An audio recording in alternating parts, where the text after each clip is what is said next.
মুনাফিক কাফেরের চাইতে বেশি খারাপ। এজিদের গোষ্ঠী নৃশংসভাবে গলায় ছুরি দিয়া তাদেরকে শহীদ করে দিল। ঠিক কিনা বলেন? আজকে আমরা তাদের সঙ্গে, তাদের দলভুক্ত মানুষের সঙ্গে আমরা আত্মীয় করি, একসাথে বসে চা খাই, একসাথে বসে আড্ডা দেই, আসেনি? অথচ আল্লাহর হাবিব ১,৫০০ বছর আগে বলছেন, মান তাশাব্বাহা মিনহুম ফাহুয়া মিনহুম, মান তাশাব্বাহা ফাহুয়া মিনহু। যার সাথে যার সম্পর্ক তার সাথে তার হাসর। ঠিক কিনা? মান তাশাব্বাহা মিনহুম ফাহুয়া মিনহু। নবীজি বলেছেন, যাদের সাথে সম্পর্ক রেখে চলাফেরা করবে, হাসরের মাঠে তার সাথে হাসর হবে।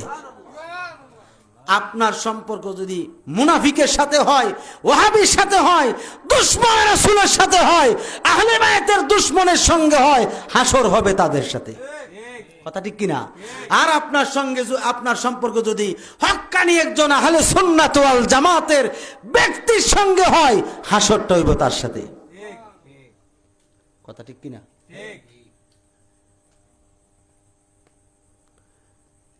ভাইয়েরা আমার, দুইজন মা ছেলে মুসলমান হয়েছিনি। কার কাছে মুসলমান হয়েছে? জোরে কোনে, কার কাছে? যত বড় অন্যায় করুক, কাফের হোক আর মুশরিক হোক, নবীজির কাছে মুসলমান হওয়ার সঙ্গে সঙ্গেই সব মাফ। সবকিছু কি মাফ। নবীজির কাছে মুসলমান হওয়ার মানে কি? যে নবীর কাছে আত্মসমর্পণ করছে, স্বয়ং আল্লাহর কাছে আত্মসমর্পণ করছে। কথা ঠিক কিনা? আপনি যদি মার্ডার করেন, মার্ডার আছে না দেশে, মার্ডার করে যদি সুন্দর মতে গিয়া কোর্টে সুন্দর করে হাজিরা দেন, যে বলে, স্যার আমি মার্ডার করে লেছি, আমি আপনার কাছে সিলিন্ডার, শাস্তি কমে যাব।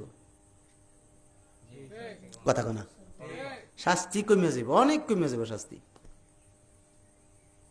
কেন?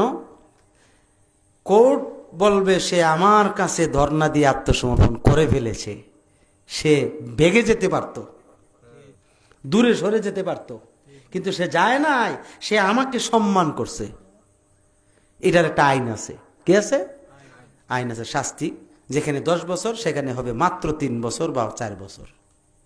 কমে গেল না?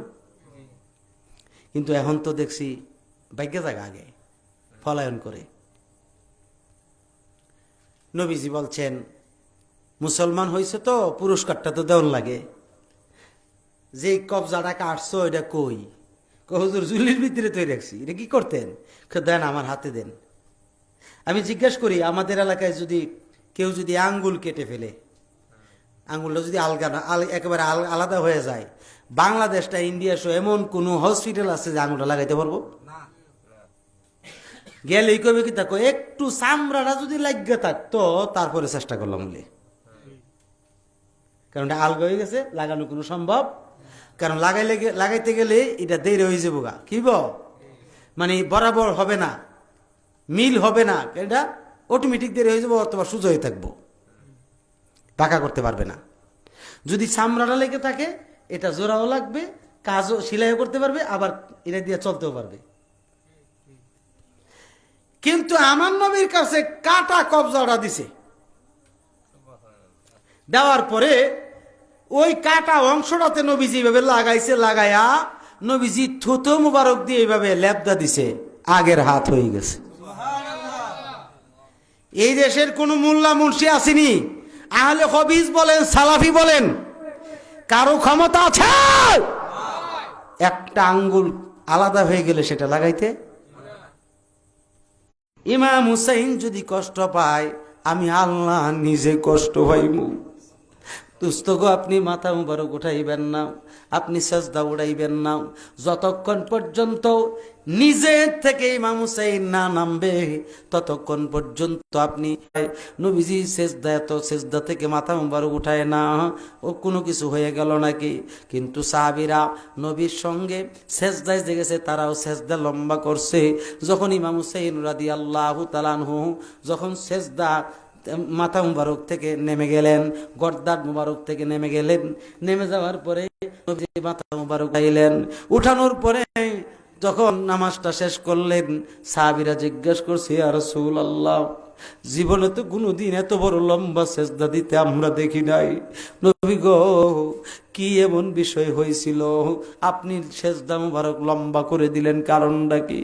আমার নবী ডাক দিয়ে বলে, হে আমার সাহাবীরা শুনে নাও, আমি যখন সেজদায় গেলাম, আমার কলিজার টুকরা ইমাম হুসাইন আমার কলিজা গর্দানের উপরে বসেছিল। আল্লাহ পাক আমাকে ইলহাম দিয়ে বলছে, নবী গো, ও আমার দুস্থ গো, আপনি সেজদা মুবারক উঠাইবেন না, ইমাম হুসাইন পড়ে যাবে, ব্যথা পাবে এবং কষ্ট পাবে।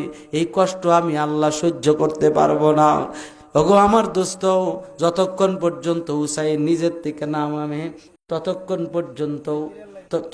পর্যন্ত আপনি মাথা মুবারক উঠাইবেন না। অনুরোধ করলাম।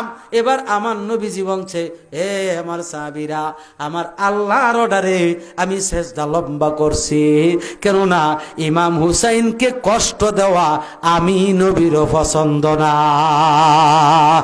আল্লাহ আল্লাহ আল্লাহ আল্লাহ।